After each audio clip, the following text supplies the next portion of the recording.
we are like little fire starters, right? It's like, let me ignite this in you, and girl, you go, right? And I think that really is pretty dope. We're the last person to see a person before they hit a stage. We're the last person to see that person before, they go down that aisle or whatever. And that's a huge assignment. And I want everybody that's watching to understand that you are the last person to touch and to have an effect on whoever you service, because they've called you because they're going to be seen by many or some. Right. And so you have the ability to really kind of turn the room and shake, as they say, shake the room just by your gift. So I think that, that's what makes us pretty dope as artists. Welcome to the Friends in Beauty podcast, a safe space for ambitious beauty industry creatives to have real talk, get real answers, and practical tools to grow their businesses.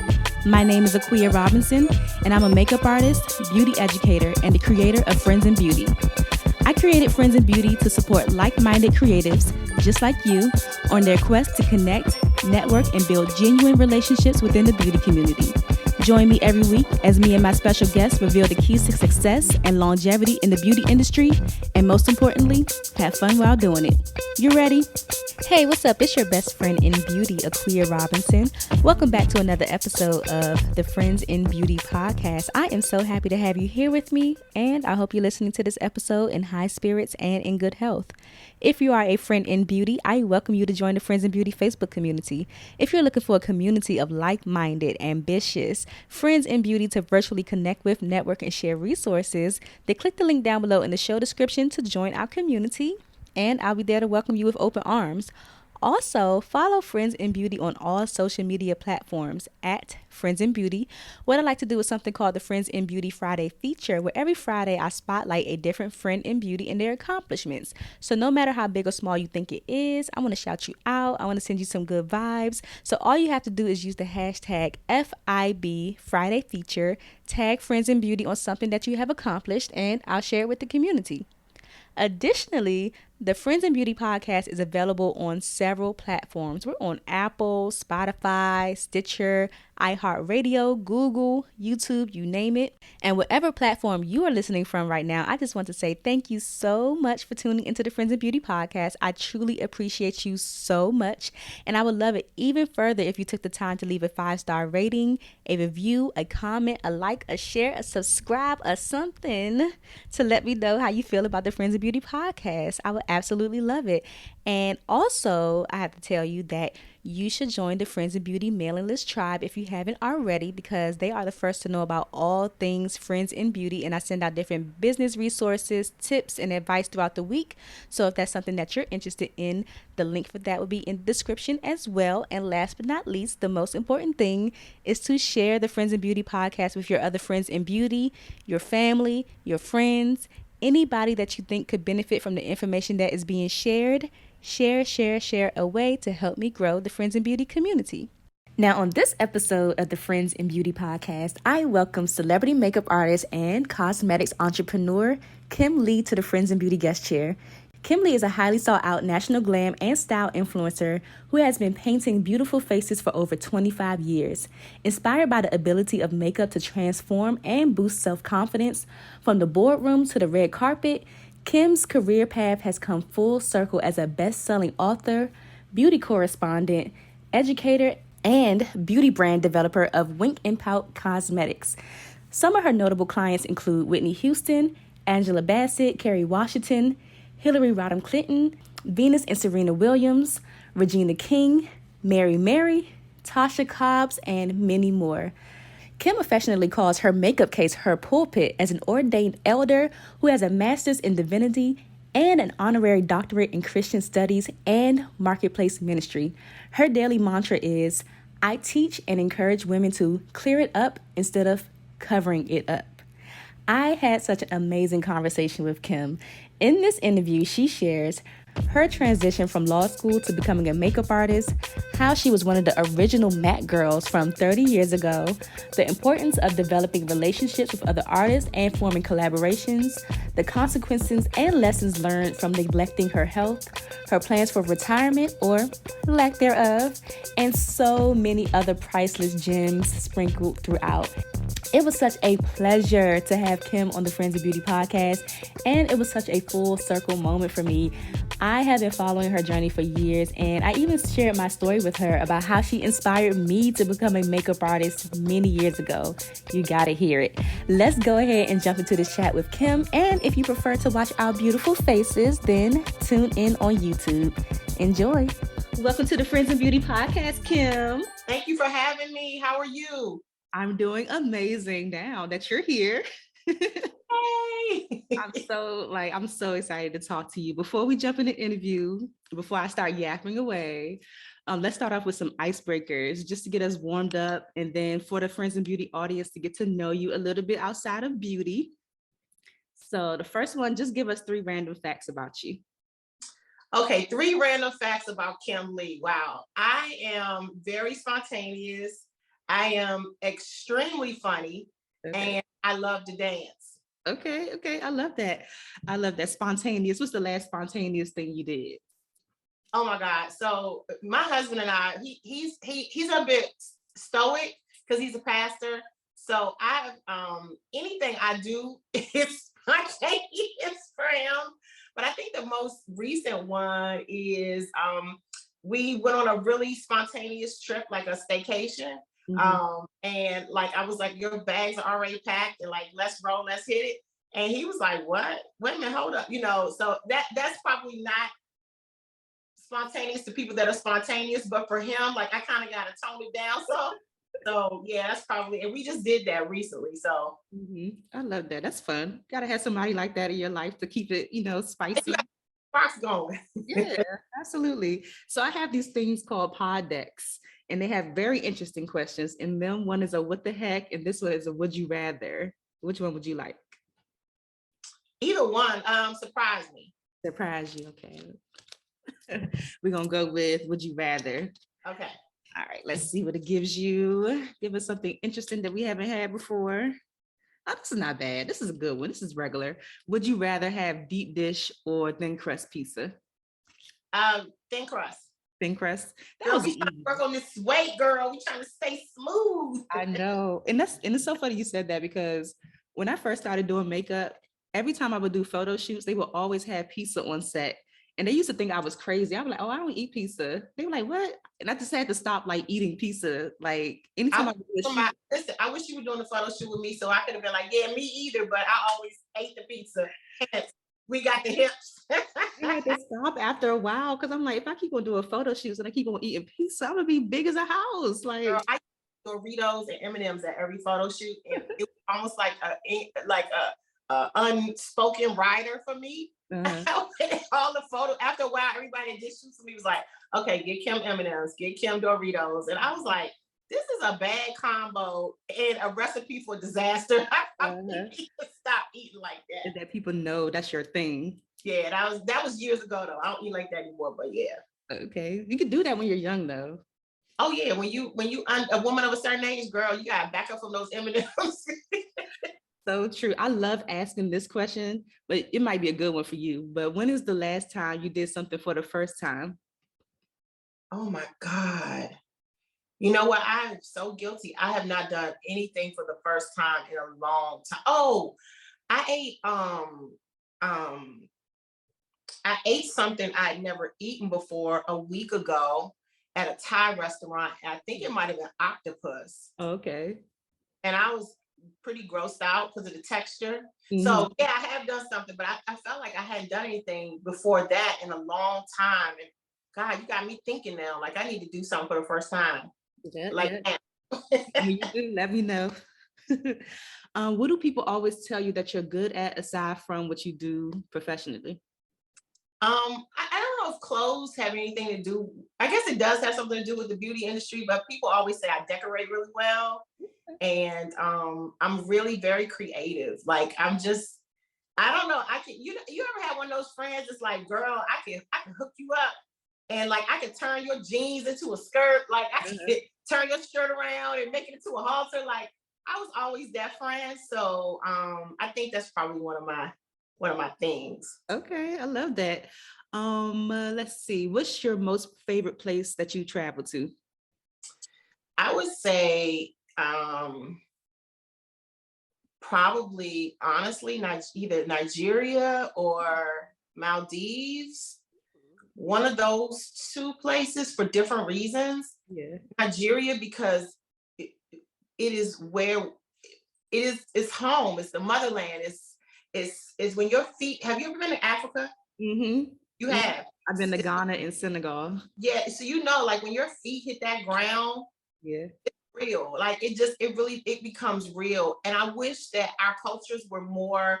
And when I say that, I mean like the African American culture and the African culture, where we were more cohesive. Yeah. Because there is still a difference, although we have the same skin tone.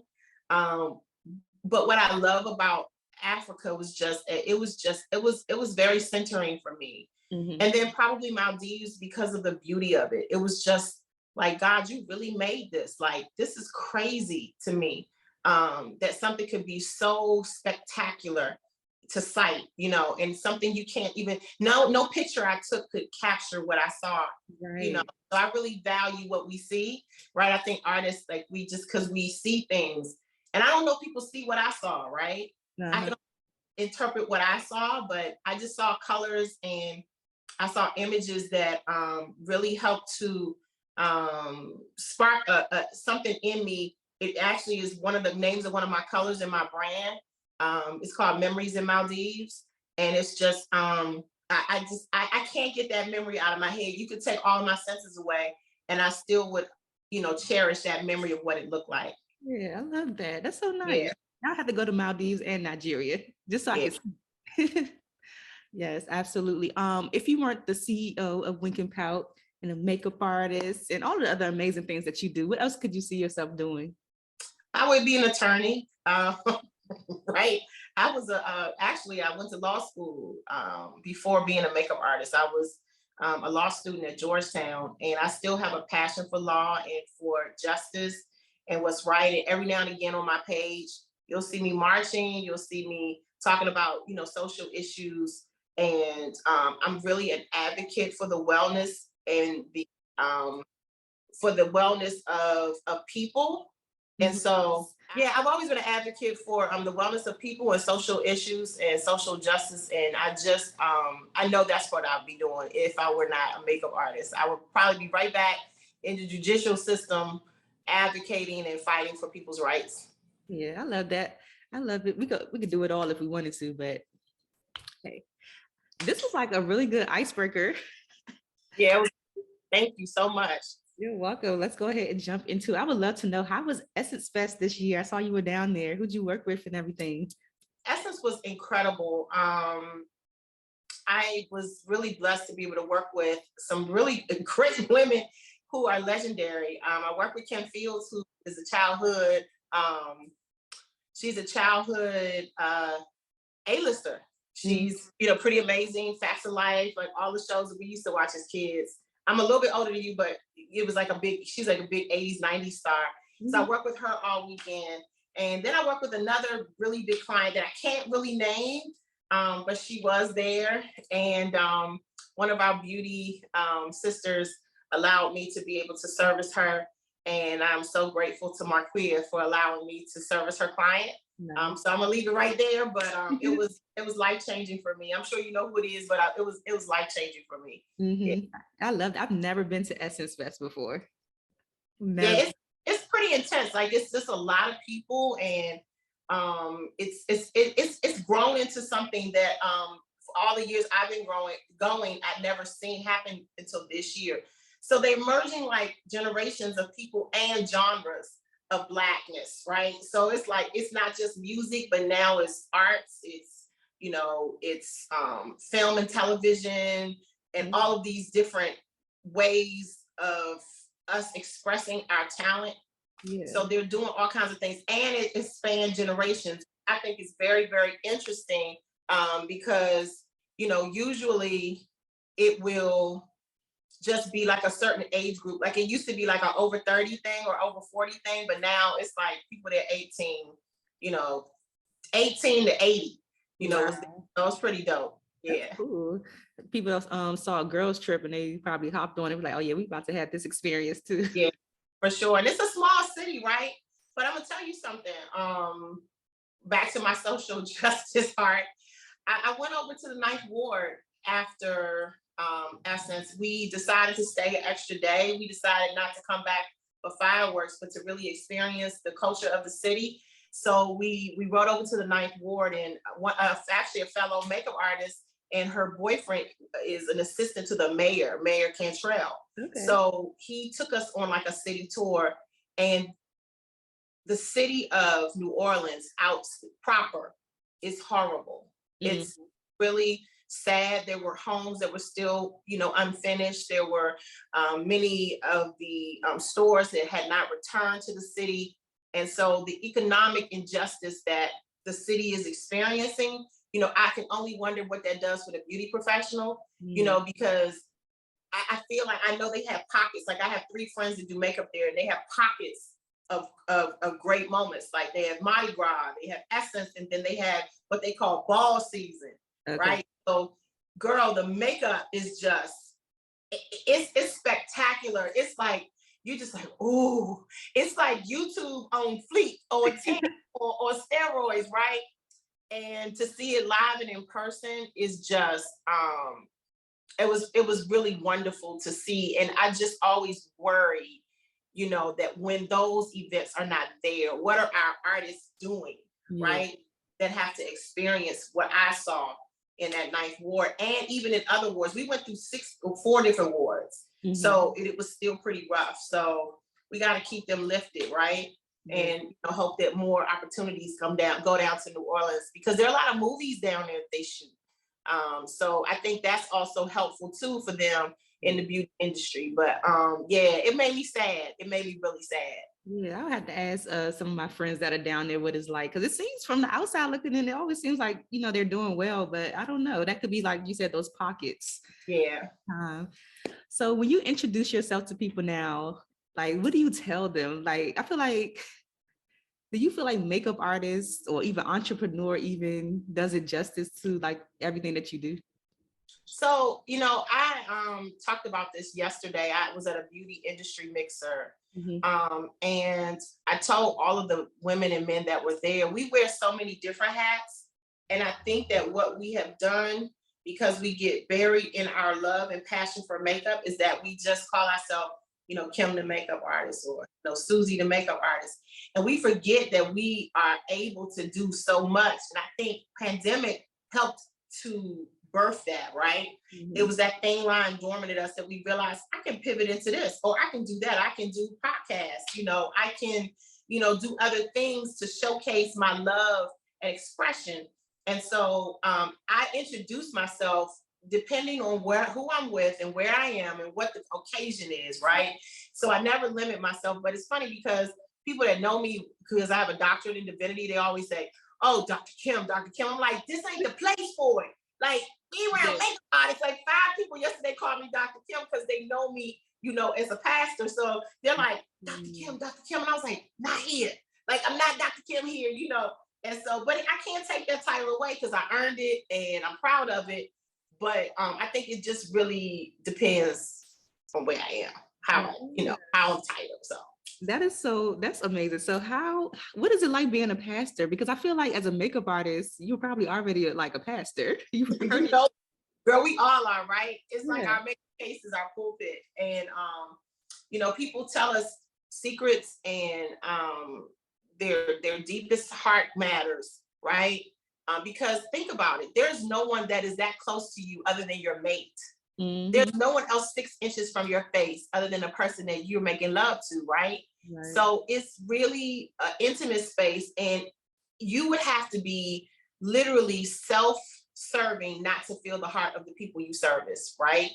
Because you just can't get that close and not feel pain and not feel heartbreak. You just can't get that close. And I think because my gifts in discernment are so heavy and heightened, like I can walk past people and God will show me stuff. I'm like, oh, I ain't want to feel this today because now I'm obligated to do something about it, right? And sometimes it's not for me to preach. It's for me to listen. And sometimes it's only for me to just pray silently. So I really am very conscious of that. But, it's a lot marketplace ministry, right? I like making women feel good about themselves, because we know that performance really a lot of times for women is based upon how they feel. Yeah, absolutely. Right? Women can either overachieve when they feel horrible and they will lack in every other area, or they will fall under the radar because they don't feel their best. And they have the propensity and the capacity to do far beyond what they have performed. But because they don't look good, they'll sit quietly. And so I think that, we are like little fire starters, right? It's like, let me ignite this in you, and girl, you go, right? And I think that really is pretty dope. We're the last person to see a person before they hit a stage.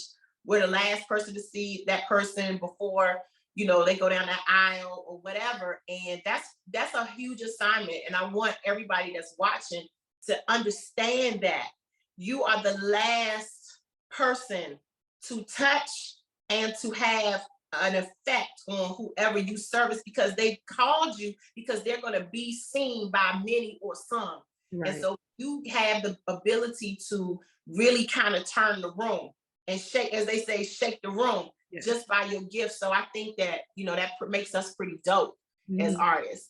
Yeah. What kind of energy do you think that you bring to the table as far as your clients, and why they may continue to book you for that? Because a lot of times what I've seen is like, sometimes it's not the artistry, it really is about how you make the person feel. I think that energy that you're talking about is what I bring. I mean, I have the gift of encouragement. I can turn every lemon into a lemon tree, a lemonade, whatever it needs to be turned into. And I think that, that makes a huge difference to a woman who has choices as to who she will have come in her space, right? It is bigger than artistry. I tell women that it's bigger than that. It's all about your personality. And guess what? Everybody doesn't have to be as igniting and as energetic as me. Sometimes your quiet space and your quietness, you could be, iron fist with a satin glove, right? You can be a powerhouse very softly and quietly, and they feel that confidence in you. So whatever you bring to the table is your own secret sauce, right? And I think that, there is a client for each of us. There's a type of woman for each of us. I know for sure, this is fact. This is not scripted. This is what I know to be true. God called me to the A-lister. I know that. It's an assignment that is not a braggadocious one, but a heavy one. Because with that comes a lot of responsibility. It requires a lot of time. I can't bounce around a whole lot. So, people look at my page and say, you don't post a whole lot of makeup, but it's only because of the people that I'm servicing. I can't always post them, and I can't always, because they're just at another level. And so it kind of, sucks a little bit, because sometimes you're like, oh, I want everybody to see what just happened. But it is who I'm called to. And so with that comes a huge responsibility of accountability and accessibility and, relatability, and understanding what it means to be at that level. So that's my thing. Yeah. Yeah. Yes. Oh my God. So since you mentioned the celebrities, I was going to ask you, like, what are the pros or cons of like working with celebrities, but being in the DMV area? Location, location. Now, where the industry is shifting. And so you got to be where it is. You got to, during award season, which is from January to about June, depending on which awards you gravitate to, you can really feasibly be in LA for 6 months working every single day. But the reality is, ain't nobody gonna fly you out to LA, and they're not gonna put you up because they're gonna pay you as a local. Right. So you have to ask yourself, how do I position myself as a celebrity artist? It can be very expensive because, now that people are not quite flying you as much like they used to, do I have a budget for that? Is it worth me going to the BET Awards to make $1,000 to spend $1,500? I'm $500 in the hole now, right? You got to ask yourself that. So I think collaborations really are key. If you want to position yourself to be a celebrity artist. And when I say that, I mean just developing great relationships with other artists, so that, like, I have one of my best friends is Dee Dee Kelly. She's a huge artist in LA. I actually trained Dee Dee 25 years ago, but now Dee Dee has done such great things. She still tells people I trained her. I'm like, girl, you great. Oh, you ain't got to stand on my back no more, girl. Like, we like equal, so we share a lot of clients. I share a lot of clients with Christian Mugler, who's in Atlanta. I share a lot of clients with Morel Hollis, who is in New York. I share clients with several artists that are very well known in the country, because we realize that, the client may not fly me, but if I put her in your hands, then I know that you're going to paint similar to me and you're going to treat her the way I would treat her and she's comfortable. Right. So that's what I do. There's DeAndre, both of us do Angela Bassett. So DeAndre does it for 911 and he does it for a lot of red carpet, but then I'll do her for a lot of her movies. So it's a match made in heaven because we love on her the same way. We use a lot of the same products. So I would definitely tell people if that's something you want to do, is to really collab with, artists, so you can share clients, if you will, and that requires a whole lot. Like, that's a whole nother conversation. How to do that is building that trust. Many of us started in the beauty industry doing like hair books, right? Okay, yeah. So me and Morel and God, I can name DeAndre and all of us, we were hair book artists. We did Sophisticated Black Hair and Passion. So when people were sitting in the salon thumbing through, I want my hair in this. I love those magazines with waves and all that. We were doing all those magazines, and so we were in photo shoot spaces eating M&Ms and Doritos for hours on end. And we have this great relationship now, so they know they can trust me. So like all of the girls that you hang out with, you can trust them, right? Those are your girls, so you share clients, and that's how you build better. We're better together, so once you find your circle, you just got to keep building. Yeah. So I love that, the power of building relationships, because I think at this point too, a lot of my clients come from like referrals a lot. Yeah. From people not being available and thinking of the next, best person or similar aesthetics and stuff like that.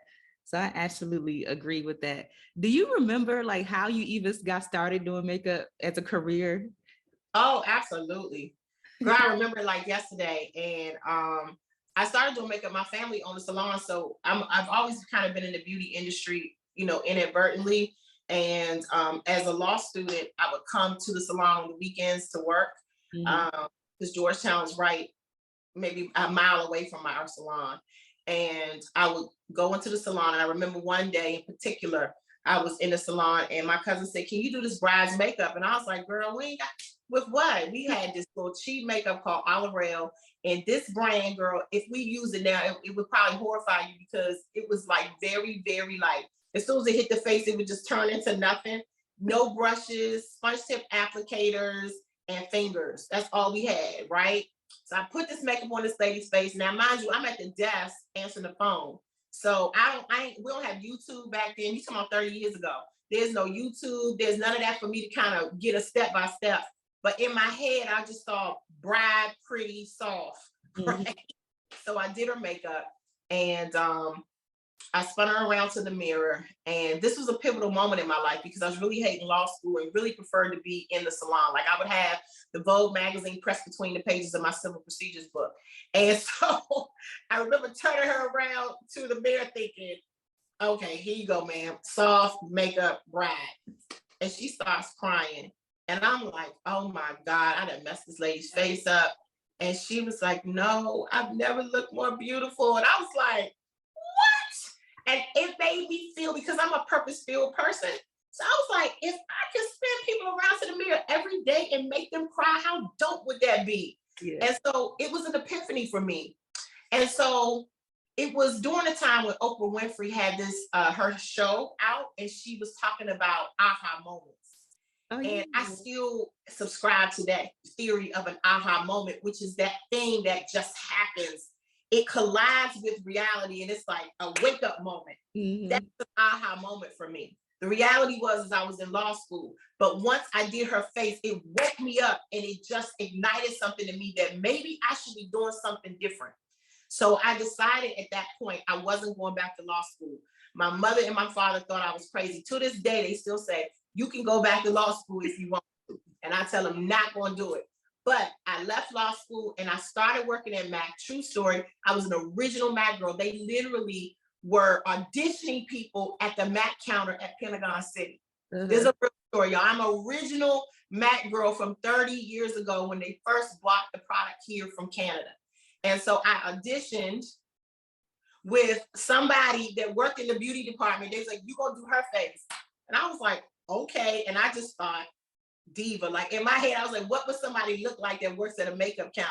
Yeah. So I did her makeup and the manager loved it, loved me. And literally doors started flying open for me. Like I know I'm talking quick, but I was like, this is crazy. Is it this easy? But I do think that when you walk in your purpose, it is easy. Even on hard days, it's like, it makes you get up.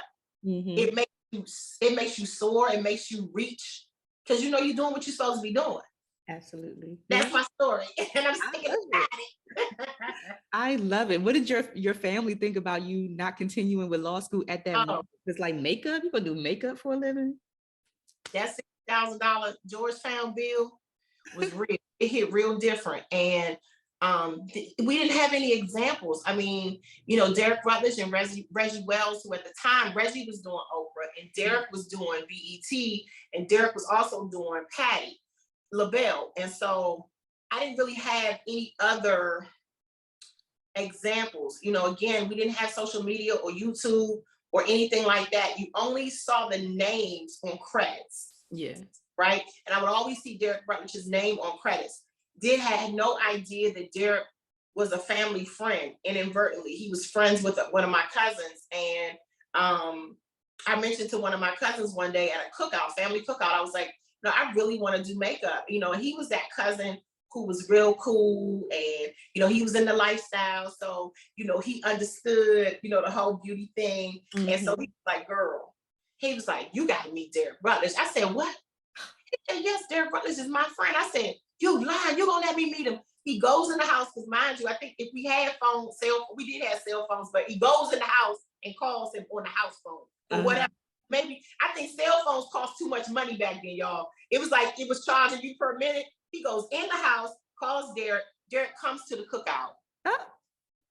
What's the chances? He comes to the cookout, meets me, and then I start working at BET. So I'm working at BET without a makeup kit. Mm-hmm. No makeup kit, no real tools. And I'm working at MAC and I'm still learning. And so Derek was like, I'm going to believe in you. I'm going to have faith in you and I'm going to train you. So all he would let me do is men. He was like, until you can build your kit, I'm going to let you do men. So I need you to get all the powders. You know, Derek, I need you to get all the powders. Get all your powders and I'll show you everything else. And so, girl, I was powdering everybody, girl. Any man that came through BET 30 years ago, I was puffing and tuffing, boo. And so that's how I really got started.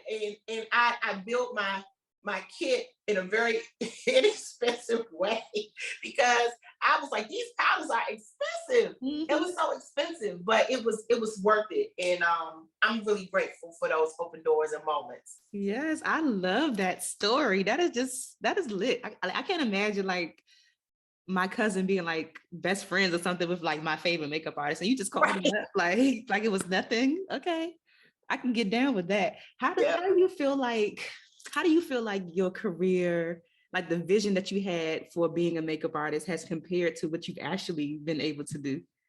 Oh God, I had no idea of the possibilities that could happen as an artist. I really only thought, honestly, when I left law school, that I was going to work at BET. Like I thought I had hit the pinnacle. Like this is it. Like this is the everything. You know, I didn't know I was going to write a book. I didn't know I was going to make, 55 covers. Like I think I've done 55 or 60 covers in my career, from Essence to Ebony to Jet to, oh my God, so many different People magazine, like you name it. My clients have been on the covers. And so I didn't realize any of that. Album covers. I didn't know those possibilities. And I think that in exploring your craft, whatever it is, if you're a barber, makeup artist, whoever watches your podcast, I think that, you know, what we have to allow God to do is to take us like a sponge and wring us out. If you could envision a sponge, it being completely wet, because all of us are wet and full of art and creativity and energy and all of this stuff. Imagine God just doing this and just wringing it out until we could not wring it anymore. And that's what we have to allow him to do. Now, the wringing process is not always comfortable. It hurts. It's a squeezing. Yeah. It's a constriction. It's sometimes isolation. Sometimes it requires you to go back under the sink and get refilled. So you can be wrung out. And so that process is not always comfortable, right? But I do think that when we are open and pliable to the wringing, that it just makes for a great recipe of success.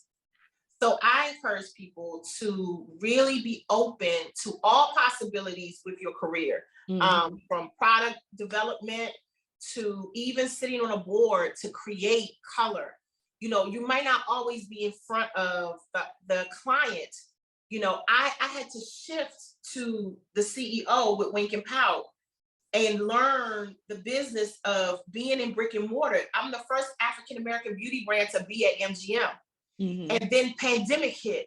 So I had all this inventory on a shelf, and we were transitioning to Vegas, and all this inventory on the shelf, and pandemic hit. I literally just got off the phone with the executives, like, where do we go from here? And they're like, we're not quite ready to relaunch WinknPout at MGM. And so here I got thousands of dollars worth of product on a shelf.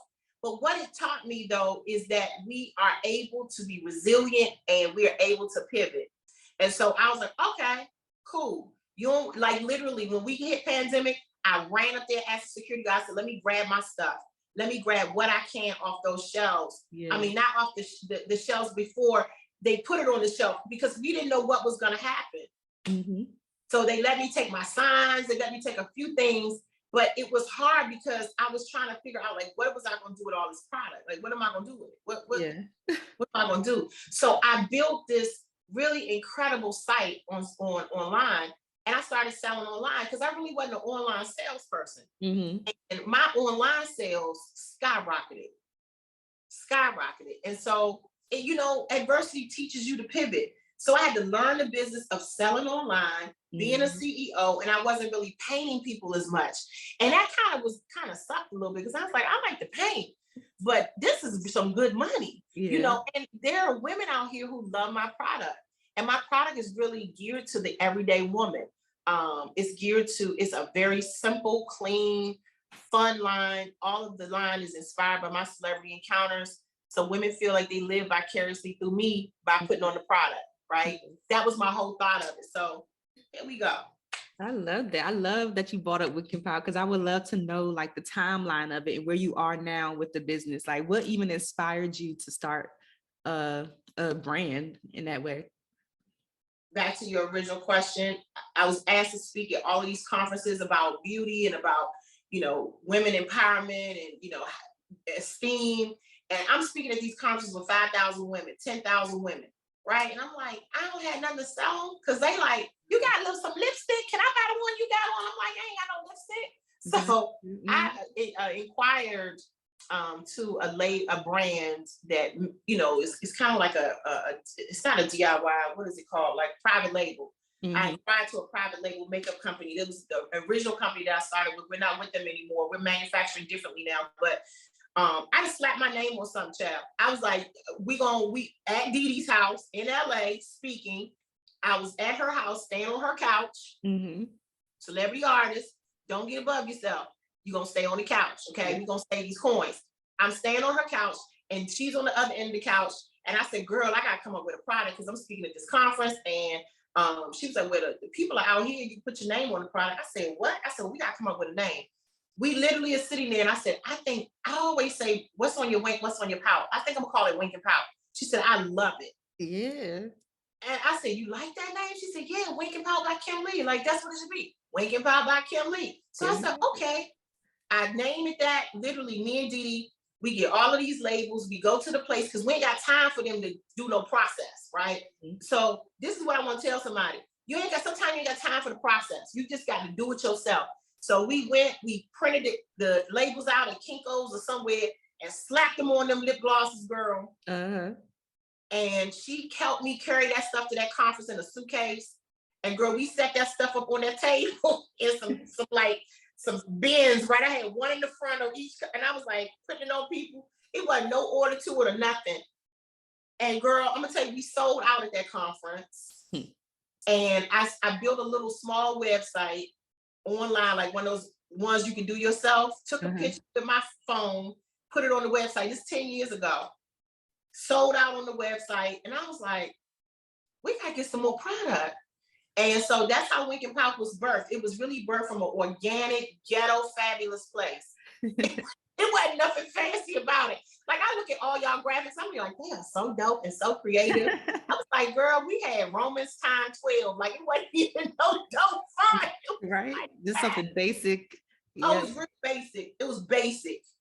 And but we did it. And women today, it's funny, last night, a woman told me, she said her mother saw me speak at one of my first conferences, and she still buys one of those colors that I used, my first original color. She was like, you keep changing. And I said, because we keep changing manufacturers, girl, because the overseas manufacturers are off the chain. So we got to make sure we keep up with the supply, with the demand. So she said, well, what's it called now? Because she's been wearing it since it was called blah, blah, blah. And I was like, that was like 10 years ago. Wow. But yeah, that's the effect WinknPout has on my clients. So it's cool.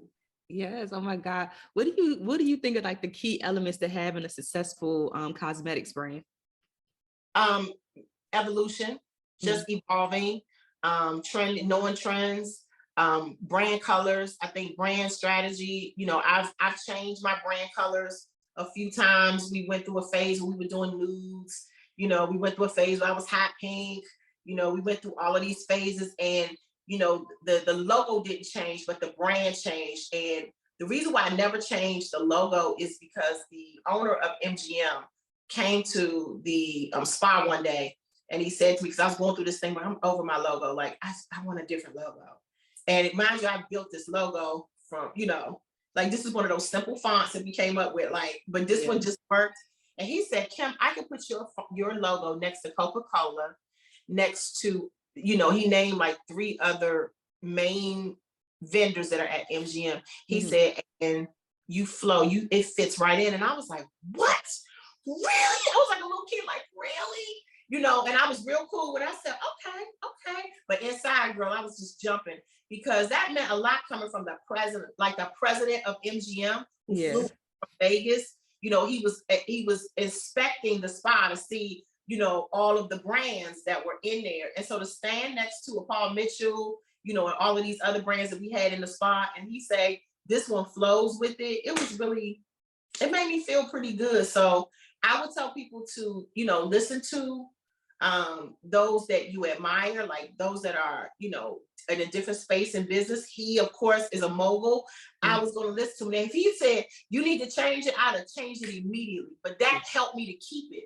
I listened to his advice, but also just being open to evolution, just evolving, and just really following trends. And everything is on trend. Fonts, colors, placement, how you're placing things on the face, everything is trending. So you just got to kind of be hip to that. And I think that helps you to grow. Yeah. How do you even go about being connected with the president of MGM? Like, how do you even broker these deals to even get inside of the MGM? And then they're talking about expanding you at that time to Vegas. So I have a manager who is pretty dope. She used to manage Puffy. Gotcha. She's a manage City. Her name is Vern Goff. And Vern has been with me for 20 years. And before Vern was managing me, I was being co-managed by Michael Jackson's manager, who is Ramon Bain, and her team, AD and King. So I had all these old divas, girl, these divas around me, because I was servicing them. And it gave me access to doing things at a different level. So Vern brokered my deal at MGM. She knew how to do it. She helped Diddy to broker his deal with Sean John. So she, you know, and I was doing her makeup. She was like, I'm going to help you. I believe in you. Like, you're dope and you just need to be blah, blah, blah. And I was like, she saw in me, but I didn't even see in myself. Mm-hmm. And so I think having a strong team like that around, and that was just simply by being her artist. I never asked them to do it. Like, they was just like, Kym, how can we help you? Like, what is it that we can do to help you? And I was like, I don't know. And sometimes you got to have people that stretch you like that. Mm-hmm. Right? You got to have people that say, it's time for you to do blah, blah, blah. What can we do to help you? We got to do that with our friends. We have to, and with those that God assigns to our life, because sometimes that stretch will take them, honey, from thousandaire to trillionaire. Yes. You know? So I think I need a manager. Because it's just like a lot of things that I want to do that, like, right now, I don't know if I'm able to, like, make it happen. I need somebody to, it's a lot of things that I want to do. You're so dope. I watch you. I've been looking at your page. I love your aesthetic. I love the clean. I love the fact that your work is so clean and effortless. Like, it's just like, it's like butter. It's like butter. And I think that it is, I mean, your technique, like, I watch you. Oh, thank you. Watch you. Your technique is so detailed, but yet it's so, it's not airbrushed. It's not overly filtered. You know, it's the other extreme. Mm-hmm. You have mastered clean beauty.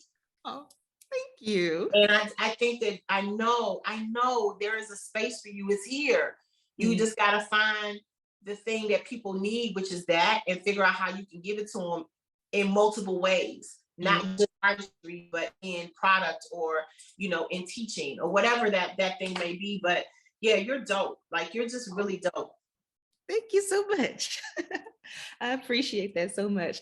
I would love to know, like, who did you have to become, or what are some of, like, the environmental things or maybe mindset things that you had to shift in order to be, like, who you are right now? Because I know it's still evolution, still, you know, occurring. But in order to go from where you were, like, 30 years ago and, like, now, what kind of things had to change, like, up there? I think exposure had to change. I know my lifestyle had to change. I had to stop eating M&Ms and Doritos. I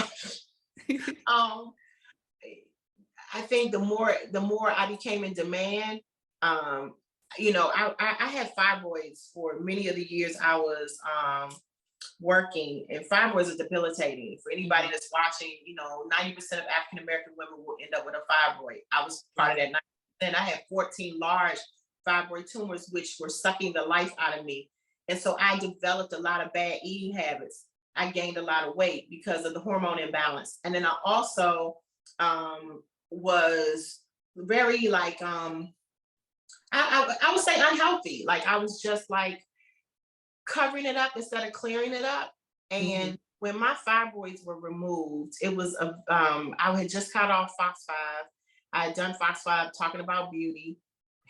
Duh. And my assistant was with me, and she drove me, and I had a towel down in the car because I would bleed through black. Like, it was just like, I would bring black outfit after black outfit after black outfit. And I would always sit on a towel, and she knew. And she was like, you need to go to the hospital. Like, I'm going to cry now. She was with me last night at the mixer. And she said, you need to go to the hospital. I was like, I'm okay. She was like, but every time I'm at your house, you're bleeding so heavy. How are you standing up? And a lot of times artists, we're so focused on making everybody else great. That we neglect ourselves. We neglect our mental health, our physical health, our spiritual health, our psychological health. Yeah. And I had done it so long that I was really sick. And she dropped me off at my house. And the last thing I remember is my husband picking me up and putting me in an ambulance. I had fallen face down on the ground. It was laying in a pool of oil from the car. Oh, man. And my husband said, enough is enough, and you have to get help. And so now, you know, I'm a real huge advocate. I'm an ambassador for the USA Fibroid Centers, because I was popping pills every day, all day, for pain relief. I was taking 800 milligrams, 2 at a time, several times a day. Who knows what that did to my liver, to my, all that stuff that can happen when you take all that medicine. I was drinking coffee and, I was just doing everything to just, instead of just getting the fibroids out and just dealing with it. And I had to do a lot of soul searching. That 6 to 8 weeks I was home, because I kept saying, it's not a good time. It's a war season. It's pilot season. Now I got to do a movie. Like, it's never a good time. And it's not. It's never a good time to say goodbye to something you've been holding on to, right?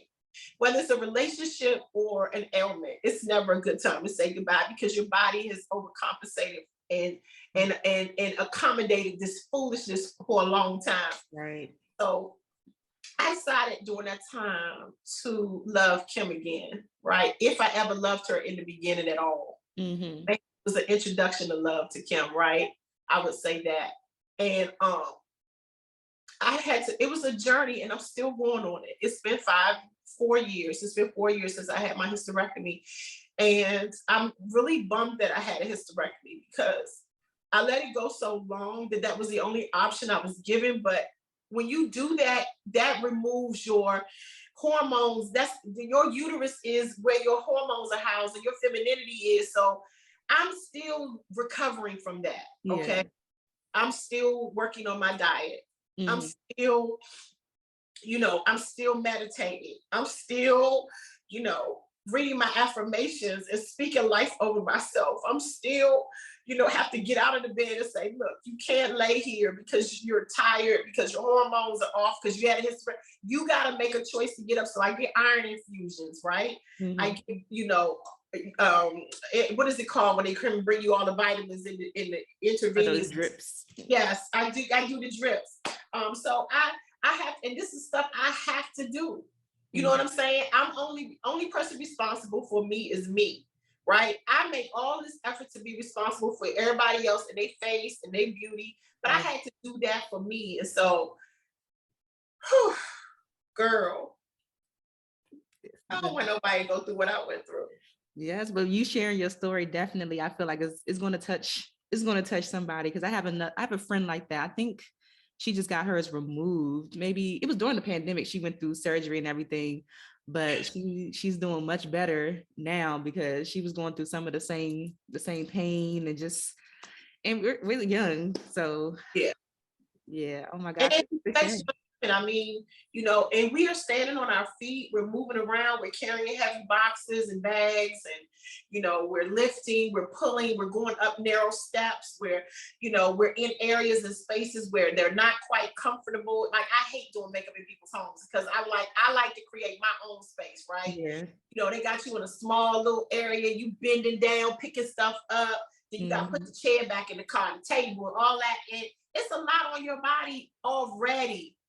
Then add the fibroid, or add the stress, or add the depression on top of that. It's too much. Right. It's just too much. So we got to clear that stuff up so we can be at optimum. And I want to ask you this question. I mean, and I know you're asking me questions, but can you imagine how great we would be if we were at 100%?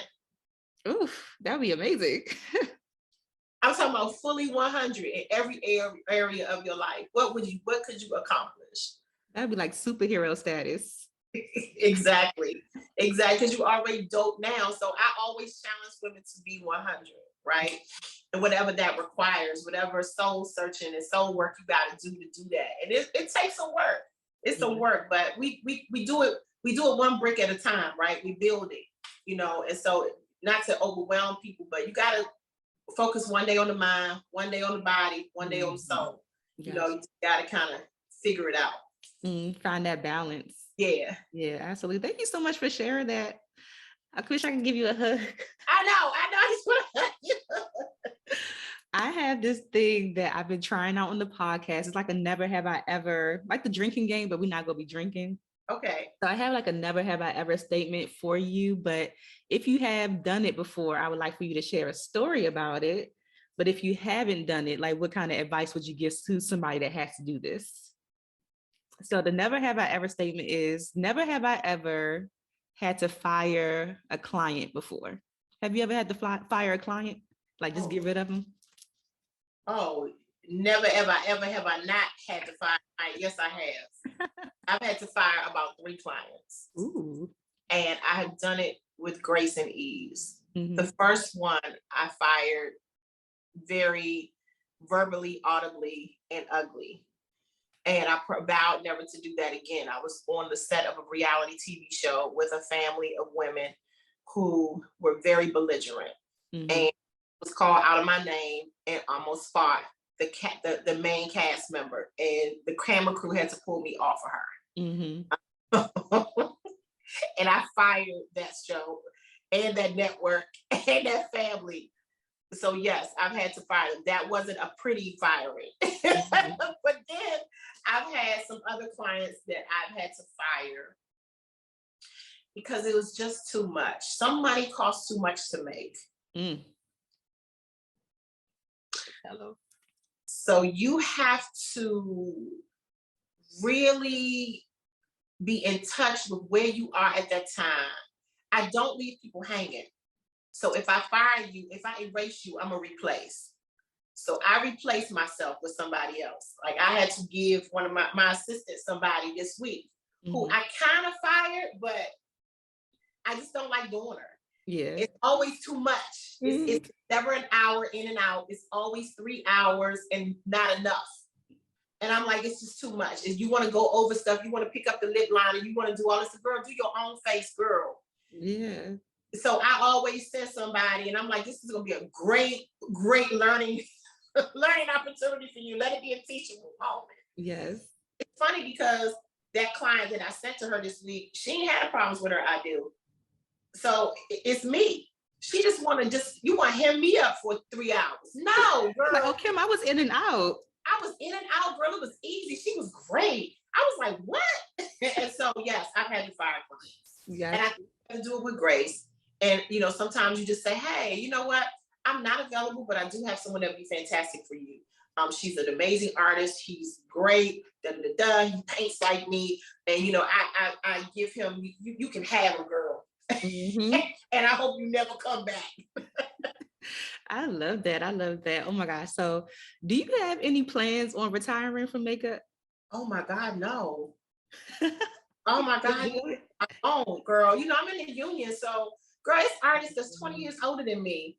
Mm-hmm. I just don't really like working on movie sets, to be honest with you. So movie sets are hard and they're funky. Like it's like, I like red carpet work. But I do know that, with the labor that goes into red carpet work. So I think I would retire certain parts of my career, mm-hmm. And just evolve. Like I really want WinknPout to be on a shelf, and we're working with a big brand store as we speak. We're in negotiations with them. So let's pray on that. But I think I will always paint because it's my happy place. I just don't know at what level. Yeah. But it's been 30 years. Like technically, we're in a government town. Technically, like I've earned my retirement, but we don't have no retirement, girl. Girl, it ain't no real retirement in the makeup world. So yeah. Mm-hmm. I'm doing it. Okay. Did you grow up like in DC? DC proper, Northwest. I grew up uptown. Okay. We moved up to the suburbs when I was 15 and a half. So, mm-hmm. I feel like my roots was, laid in the city. So, yeah, I am DC. I am an original DC native and not an implant. Yeah, anytime people meet me now and they ask where I'm from and I say DC, they're like shocked because it's so hard to find people here that are still like from here. We have a lot of people that are, Yeah, what part of DC did you grow up in? In Northeast, like the Brookland area. Oh, you were right over by us. Oh, yeah? Yeah. We lived on Taylor Street. We lived on Oglethorpe Street. Okay. So we lived in Riggs Park. We lived in Michigan Park. And then we moved further up to the Gold Coast, our last house in DC. And then we moved out to Maryland. Okay. Yeah. All right. So I have another question that I want to ask because I know with us being makeup artists and it's like always like glam. Do you ever feel like pressure to like be on all the time to always look like glamorous? I do sometimes. I do. I think I feel more of that pressure, honestly, from being a first lady than I do from being a makeup artist. I don't really stress about the makeup space like I used to because, I grew up in a space where we were not even seen. Makeup artists now are very visible. We were never seen like that. We were all black backstage in a corner, sitting on an apple box. Like we didn't have our phones out because we weren't allowed to. Like when I see people on sets on their phones, I'm like, ooh, put your phone away. But now it's okay. Like we could never have our phones out. We could never, post. That's back in the, back in the day you couldn't post, but now you can post.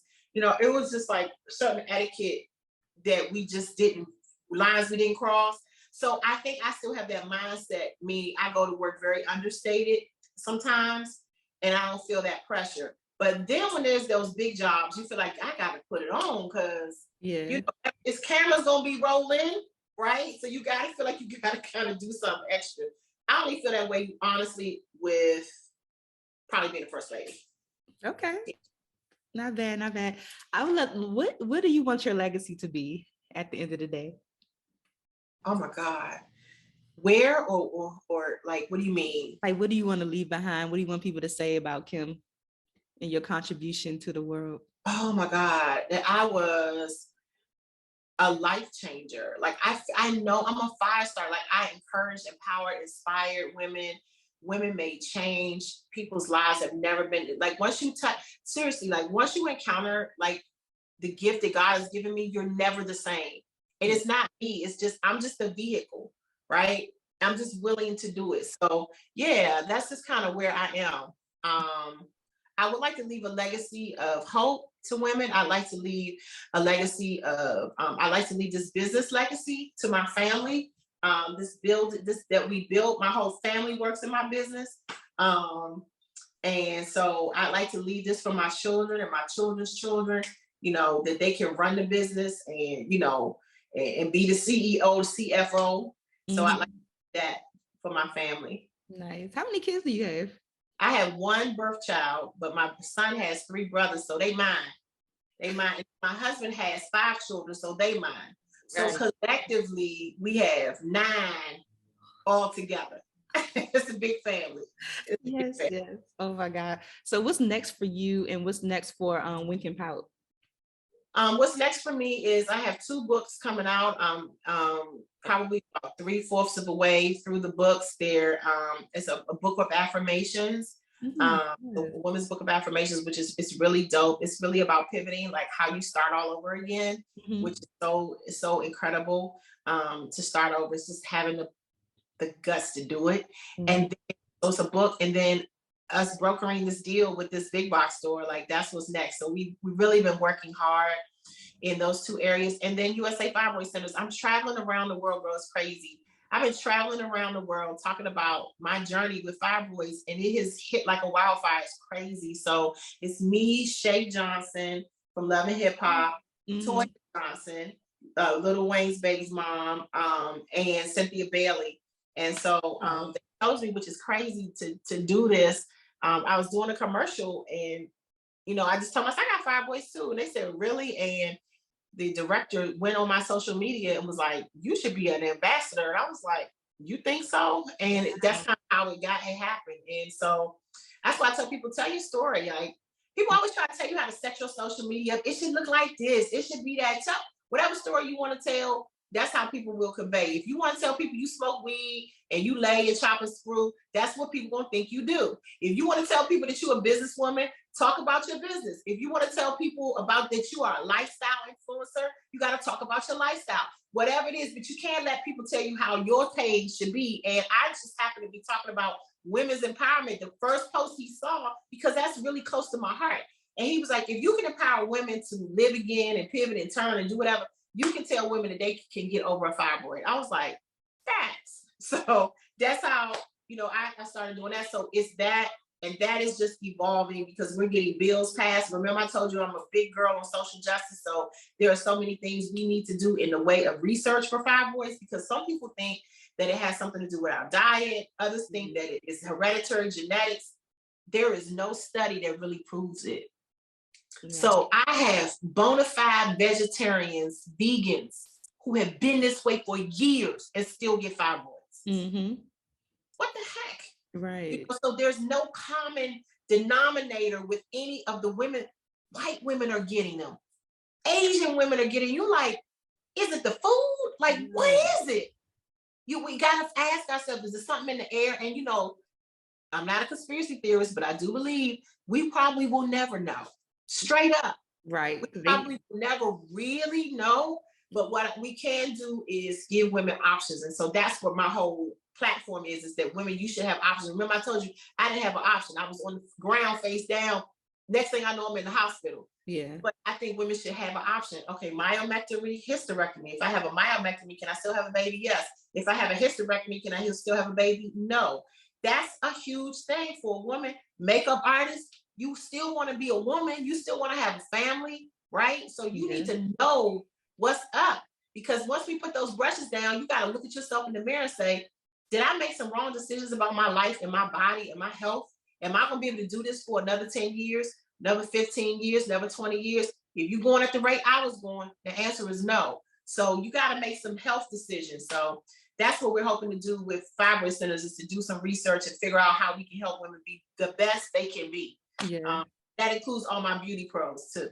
Yes, I love that. And it's always so interesting, like the things that you always see is like the struggle, but you had to go through that to be able to become an ambassador and to be able to empower women in that way. It's just unfortunate, that you had to go through it that way. But when you're in it, it's like, dang, this sucks. But not knowing that it was setting you up for, something else. That always baffles me with life, how that works. Yeah.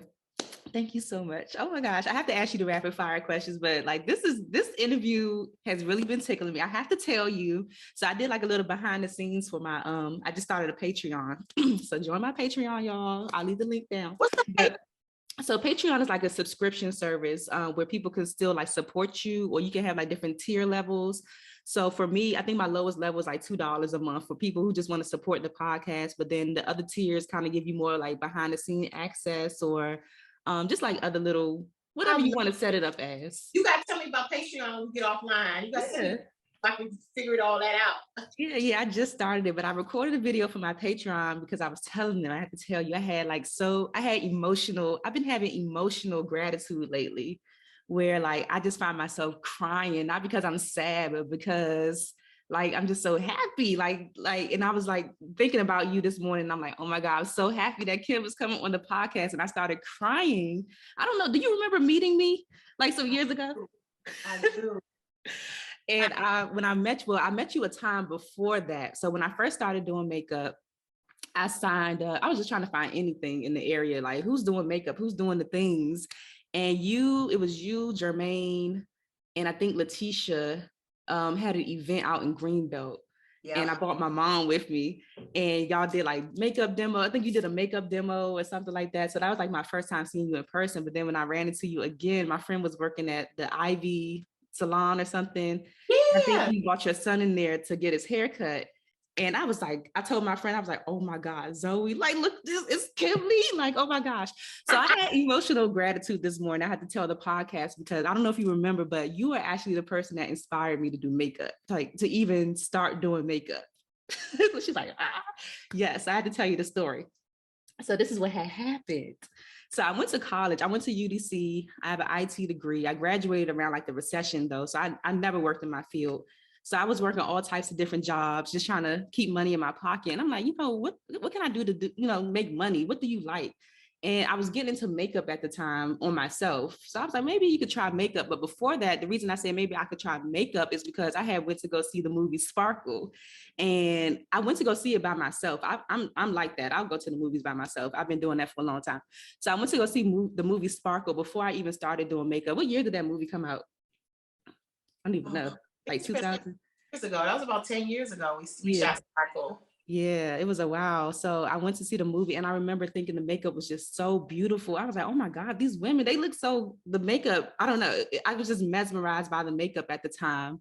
And I went home and I Googled, I'm like, who was the makeup artist for Sparkle? And your name popped up. So I was like, oh, okay, Kym Lee. So I started reading about you and saw that you were from this area and that you had taught at Bennett and like all of these things. I'm like, well, if she's from here and she's a makeup artist, then I could definitely be a makeup artist too.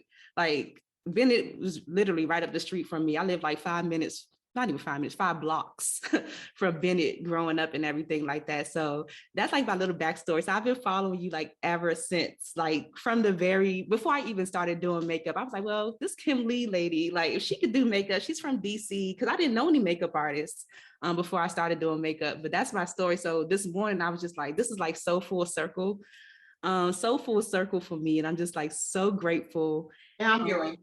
I already let my tears out earlier because I was like, I cannot be crying on the podcast. I had to do my makeup and everything. I was like, I got to get my tears out before I do my makeup. But I just wanted to share that with you because I feel like a lot of times we just never know, who we touch and who we inspire. But it's really like just an honor and a pleasure to just be able to have this conversation with you, just sit, talk, like it's everything to me. Oh my God, I appreciate that. And wow, I'm glad to see how you have evolved and followed your dream and doing it thing, girl. Like you doing it. And this is so dope when you're teaching people and you're inspiring women and you're expanding. And I think that is so key.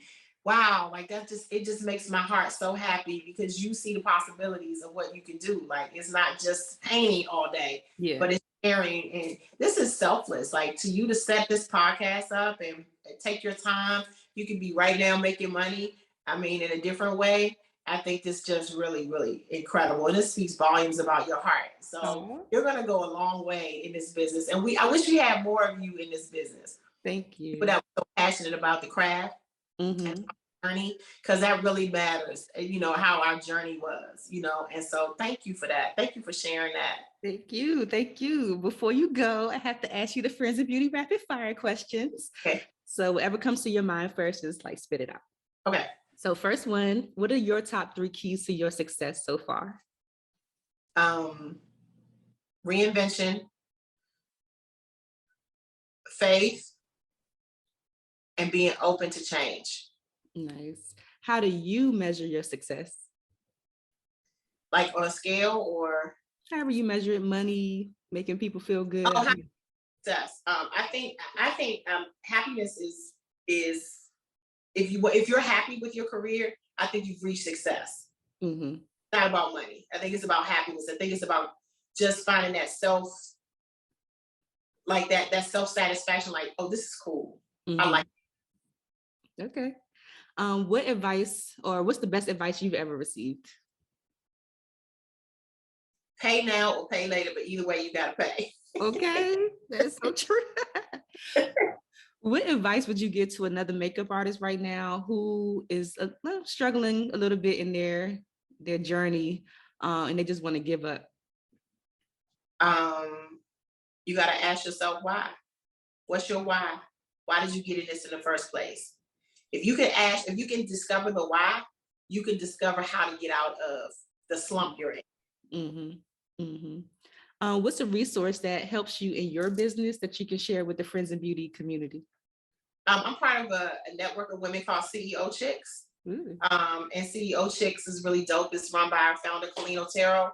And I am around other women who are just like me in different businesses. So we have a financial, strategist. We have $1 million realtors. We have a person who just did Fashion Week in Miami. She has a bikini line. So we have all different genres of CEOs in that. And I'm learning from them because I'm learning how their business is growing. And it's just, one thing that I think is synonymous throughout all very successful business people is that we are hardworking and we study the greats. So when you study great people and what makes them great, you become great, no matter what the business is. So don't limit yourself to just successful makeup artists, but continue to study people that are great in every area, because it will help you. How did Steve Jobs get great with Apple? How, did, this person get great with building a bank? Like, what made them great? And when you study their journey, then you're like, okay, I can do that. I can do that. So yeah, I think that's helpful. Okay. And the last one, I just want you to fill in the blank and just say, my name is blank. And the key to longevity and success is whatever you think it is. Okay. My name is Kym Lee, and the key to longevity and success is, God, so many things. Oh my God. Okay. My name is Kym Lee, and the key to longevity and success is trying. Never stop trying. Mm-hmm. The minute you give up is the minute it stops. Okay. There you have it. Share all of your social media information where people could, connect with you further.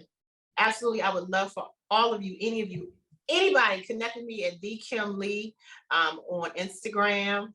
Also my beauty, my business page is My WinknPout. So it's My WinknPout on Instagram. On Facebook is the Kym Lee, and WinknPout on Facebook. Twitter, the Kym Lee, WinknPout on Twitter. Same thing. I have 2 on every medium. YouTube channel, same thing, the Kym Lee, WinknPout. So if you follow me on any of those places, I will definitely give you some good content, and we'll hit you back. Yay! Thank you so much, Kym. Thank you for having me. I appreciate. This was awesome. Thank you. Thanks for listening to the Friends in Beauty podcast. Don't forget, sharing is caring. Share this episode with at least one friend in beauty, and subscribe, rate, and review on Apple Podcasts so that other friends in beauty can find this show. Plus, we'd love to hear your feedback.